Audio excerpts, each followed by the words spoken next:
morning, students. I am Sanju ma'am here.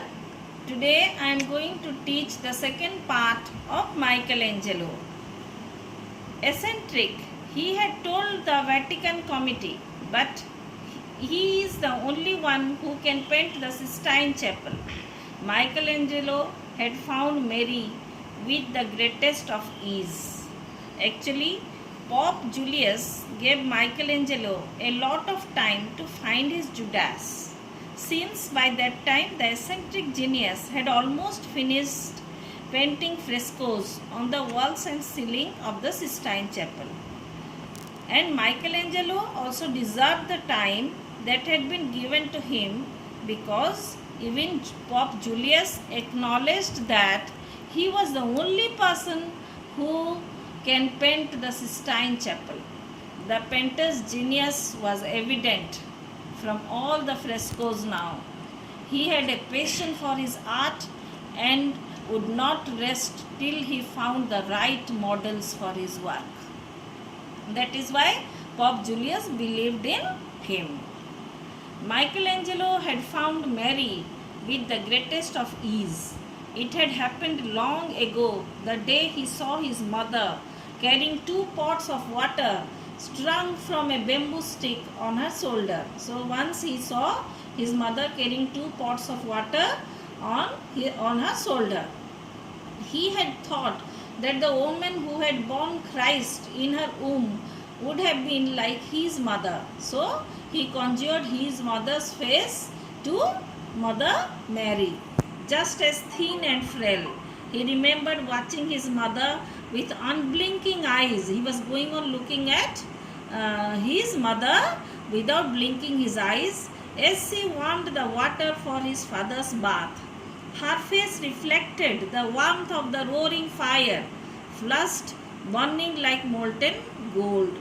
Michelangelo had immediately retired to his study to sketch that face again and again. So he started sketching his mother's face for Mother Mary. But that was a long time ago. Michelangelo remembered that they were living in Bologna then. Bologna is a city in the northern Italy. He even remembered vividly means clearly, the eatery at the corner of their street. It was his special haunt. So it was a place where he used to visit frequently. His fathers too. So father and son, both of them went there to eat frequently. While his father sat eating inside, Michelangelo sat on a bench outside. He would buy hot peanuts from a nearby vendor, noticing how every time the men weighed them out, a few would fall to the ground. A naked urchin would scurry across the street, pick the nuts and give them to the vendor, quietly popping one into the mouth, 1 peanut for every time. Let us come to the next page, children. He helped the peanut seller. Then he would wait for the next customer. This sight fascinated Angelo. He drew several sketches of the child. Many years later, while carving the Madonna of Bruges, he had used those sketches to make the little Jesus small and naked. So from here, this small street urchin, he got the face of Jesus. Then the Pope had asked him to paint the frescoes for the Sistine Chapel. He had refused at first, telling the Pope point blank that he was a sculptor and not a painter. He later agreed to a meeting in Rome because it was one creation that would ensure him a place in history. Not that immortality could be reason enough for Angelo. Means he would be remembered for ages together because of these paintings of Sistine Chapel. So he agreed. He had certain other immediate needs in this ephemeral means lasting for a short time. Life as well. Most of all, he needed money to buy marble. The Pope had promised him money, but he had never given it. When Michelangelo reminded him, he had asked testily that with impatience and irritation, testily means it was with in a irritating way. Why do you love stone so much? Why not canvas and colors? Colors merge, Michelangelo had retorted, means answered back. They lose their identity and mix with others, unlike marble. But marble, they don't mix with each other. 4 years had sped fast. Ever since he had started work on the frescoes in the chapel, his sculpting had come to a standstill, and Angelo was as bored with colors as he was with Rome. He wanted to finish the painting The Last Supper, but his imagination failed him each time it came to the face of Judas. His was an impossible face to conceive. So this was another one frescoes of the Last Supper, where Jesus had his last meal with his disciples, and Judas was one among them, and he was crucified because of Judas. Then one day Michelangelo found his Judas. There he was in that small dingy eatery in Rome, a man with unusually bright beady eyes. The man was brimming with restless energy, spitting here and there. So he was spitting here and there, simply like a wrong person. He was prematurely bald, and when he talked, the words stumbled out fast like coins from a torn pocket. Means he was going on randomly talking.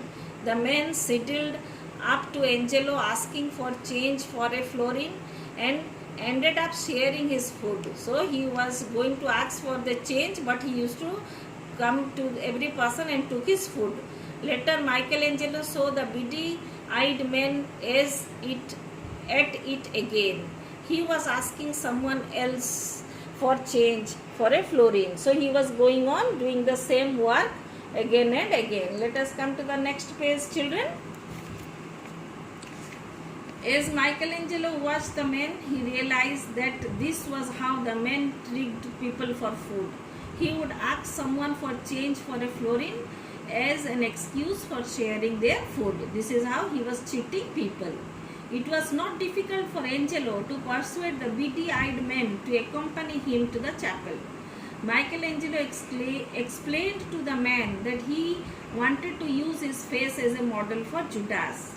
It will make you immortal, I promise, Michelangelo said solemnly as he lifted the sheets covering the walls and the ceiling.